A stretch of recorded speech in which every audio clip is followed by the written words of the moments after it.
झाँपूक के सुतल था। ये सब इतने बात हमसे फोन पे ही करिए रही है। उसका सास ससुर सुन रहा था, उसका सास ससुर उधर से जो है हल्ला करने लगा। हल्ला जब किया तो कहता है कि मारेंगे, ये कहती है कि हल्ला मारा था, घर ढूक कर मारो, हल्ला मारो। इतने में इसका हाथ से मोबाइल छूट गया। जीते स्कूटी जीते कार। जी आपने सही सुना, लक्ष्मी ज्वेलर्स कटिहार से कृष्णा डायमंड ज्वेलरी खरीदें, लकी ड्रॉ में पार्टिसिपेट करें और कार और स्कूटी जीतने का मौका पाएं। साथ ही 25% तक की छूट पाएं सोने और चांदी के जेवर की बनाई पे और हीरे की वैल्यू पे। Lakshmi jewellers, Lakshmi complex, doctor Rajendra Prasad Path, Katihar. Barari में रिंकी की मौत हत्या है या आत्महत्या, ये सवाल बरारी के लोगों में घर कर रहा है। नमस्कार, आप देख रहे हैं BMW न्यूज़ बिहार और ये खबर भेजी है हमारे संवाददाता रवि ने, जो बरारी थाना क्षेत्र से है। आपको बता दें, बरारी थाना क्षेत्र के बड़ी भैंसदीरा स्थित कुशवाहा टोला में गुरुवार सुबह एक 28 वर्षीय महिला का शव घर के कमरे में फंदे से लटका मिला। उसकी मौत आत्महत्या है या फिर उसे मारकर फंदे में लटकाया गया, इसको लेकर पूरे इलाके में तरह तरह की चर्चाएं जोरों पर हैं। बताया जाता है कि घटना के पीछे घरेलू कलह थी। जानकारी के अनुसार बड़ी भैंसदीरा निवासी उपेंद्र सिंह के पुत्र राजकुमार उर्फ राजू सिंह की शादी वर्ष 2021 में कदवा प्रखंड के कुम्हारी गांव की रिंकी देवी, जिसकी उम्र 28 वर्ष है, उसके साथ की गई थी। पति रोजगार की तलाश में हाजीपुर में रहकर दैनिक मजदूरी करता है। वहीं शादी के बाद से रिंकी देवी को बच्चा नहीं होने पर ससुराल पक्ष द्वारा अक्सर ताने दिए जाते थे, जिससे वो मानसिक रूप से परेशान रहती थी। अब इस घटना के बाद ग्रामीणों का कहना है कि बुधवार शाम रिंकी देवी द्वारा ससुर के लगाए 2 कद्दुओं को काट लेने से विवाद बढ़ा। इस बात पर घर में देर शाम तक कलह चलती रही और आरोप है कि सास ससुर ने उसके साथ मारपीट भी की।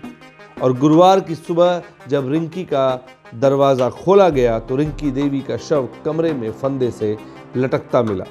इस घटना के बाद ससुर फरार है। हालांकि प्रत्यक्षदर्शियों का कहना है कि मृतका के शरीर पर कुछ जगहों पर चोट के निशान भी दिखाई दिए, जिससे मामला और संदिग्ध हो गया। घटना की सूचना मिलते ही मायके पक्ष के लोग पहुंचे हैं और उसे साजिशन हत्या बताते हुए हंगामा कर रहे थे। बाद में पंचायत स्तर पर मामले को पूरी तरह से सुलझाने की कोशिश भी की गई। अब इस घटना की सूचना मिलते ही बरारी थाना अध्यक्ष सुमेश कुमार पुलिस बल के साथ मौके पर पहुंचकर शव को कब्जे में लिया, फिर पोस्टमार्टम के लिए उसे कटिहार भेज दिया। साथ ही घटना के बाद से फरार चल रहे उसके ससुर उमेश सिंह की भी तलाश शुरू कर दी है। आइए सुनते हैं इस घटना को लेकर जो परिजन है वो क्या कुछ बता रहे हैं। क्या जानकारी है मैडम? हमको यही आए तो देखे कि कम्बल से इसको सुताया है, झाँपूक के सुतल था। ये सब और कुछ नहीं, घर में कोई नहीं था, ये सब खुला उला था। यही इतना बात है। हाँ, सब खुला उला था। हम यही देखे 10 भर का पायल था घर में, वो भी नहीं है। बिछिया था, वो भी नहीं है। मृतक कौन है आपकी? मृतक कौन है आपकी? ननद है, छोटी ननद। क्या नाम था रिंकी कुमारी। इनका मायके कहाँ पड़ता है? कुमरी, कदवा कुमरी। ये शादी इनका कहाँ हुआ है? कुमरी जगह कहाँ? भैंसदीरा है, बड़ी भैंसदीरा है, कुशवाहा टोला। हाँ, कुशवाहा टोला। सास ससुर जिनके साथ लड़ाई हो रही थी, क्या नाम है ससुर का? चनकला देवी। ससुर का क्या नाम है? कौन सी है पता नहीं। उपेंद्र सिंह। उपिंदर सिंह। अन्याय किया। मृतक का उम्र क्या था लगभग? इसका उम्र 26 होगा। हाँ, 26 साल। 26 साल। उसको जान से 2021 में तो ये जो है ना 2 ठो कदवा काटी थी, तो शायद अपना ऊपर से टीना पर से वही कदवा के बारे में कल्हे से इससे झगड़ा हो रहा था, लड़ाई हो रहा था। तो हम नहीं जानते थे। सुबह में इसका पति जो है हमको फोन किया कि दीदी थोड़ा बात कीजिए, तो घर पे देखिए क्या क्या लड़ाई हो रहा है। तो हम कॉल किए तो ये सोई थी, रो रही थी। रोते रोते हम फोन उठाए तो बहुत बार पूछे क्या हुआ, खाई न है, क्या हुआ? तो ये बोली कुछ और हुआ है। तब बाद में बोलती है कि हम कदवा सबटा काट कर बेच लिए। हम कहलिए बेच ली की भेते? हम कहलिए उसके बाद बोलती है कि 2 ठो कदवा हमें काट लिए ये, बुढ़वा बुढ़िया अले काटे। हम कहलिए ई कदवा छोड़ दिए, हमें काटबे। वह हमें 2टा कदवा जे काट लेलिए, वह खातिर बुढ़वा बुढ़िया लड़ाई करे छे हमरा से। देखे न गले जो यहाँ जगन्नाथ नाम का कोई है, बोला उसके यहाँ गया कहने के लिए। शायद वो भी आया था रात में कहने कि आप ऐसा काहे करते हैं, हमको अच्छा नहीं लगता है ये सब बात।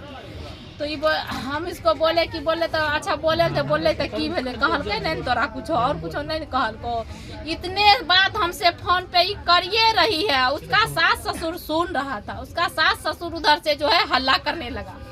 हल्ला जब किया तो कहता है कि मारेंगे, ये कहती है कि हल्ला मारा था, घर ढूक कर मारो, हल्ला मारो। इतने में इसका हाथ से मोबाइल छूट गया। इसके आगे और बात नहीं हो। आप कौन है? हम इसका बहन है, बड़ी बहन है, ये मेरा हस्बैंड है। महिला का क्या नाम है जी? उसका नाम है रिंकी। जब आप लोग यहाँ आए तो कैसे अवस्था में थी? ये हम आए तो ऐसी अवस्था में थी, भाभी है मेरी, ये लोग पहले आई थी हमसे। था कि सब खुला हुआ था, हम लोग आए तो तरह गिरिए गए, अरे बेहोश हो गए। अब आपसे तो आपने सुना कि परिजन का गुस्सा कितना उबाल पर है और परिजनों का आरोप है कि रिंकी की आत्महत्या नहीं, हत्या करके लाश को टांग दी गई है। लेकिन अब सवाल ये उठता है कि आखिर रिंकी की हत्या क्या सिर्फ बच्चा नहीं होने की वजह से की गई? और अगर ऐसा था तो जब रिंकी शादी करके आई तो उसके बाद भी उसके साथ मारपीट क्यों की जा रही थी? और क्या उसके पति को ज़रा भी इस बात की भनक नहीं थी कि उसकी पत्नी के साथ उसके घर वाले दुर्व्यवहार कर रहे हैं या उसे प्रताड़ित कर रहे हैं? अब ये मामला इतना उलझा हुआ है कि बरारी के लोग अलग अलग चर्चा कर रहे हैं। अब ये मामला हत्या है या आत्महत्या, इसकी पुष्टि पोस्टमार्टम रिपोर्ट आने के बाद ही हो पाएगी। फिलहाल पुलिस पूरे मामले की जांच में जुटी हुई है और देखना ये होगा कि पुलिस की जांच में क्या कुछ निकल कर आता है और कटिहार पुलिस इस गुत्थी को सुलझाने में कब तक कामयाब हो पाती है। Bureau report, BMW news, Bihar. तमसोमा ज्योतिर्गमय गुरुकुल शिक्षा मंदिर संस्थान के साथ बनाए अपना भविष्य। रेगुलर और प्रोफेशनल कोर्सेज, सेकेंडरी और senior secondary courses, law, teachers training courses, pharmacy and nursing के साथ पैरामेडिकल में डायरेक्ट एडमिशन पाए। वेबसाइट विजिट करें या दिए गए नंबर पर कॉल करें। हमारा पता है गुरुकुल शिक्षा मंदिर संस्थान, कल्याण चौक, DS कॉलेज रोड, कटिहार। हमारा वीडियो अगर आपको अच्छा लगा हो तो आप हमारे वीडियो को लाइक करें, शेयर करें और हमारे चैनल को सब्सक्राइब जरूर करें।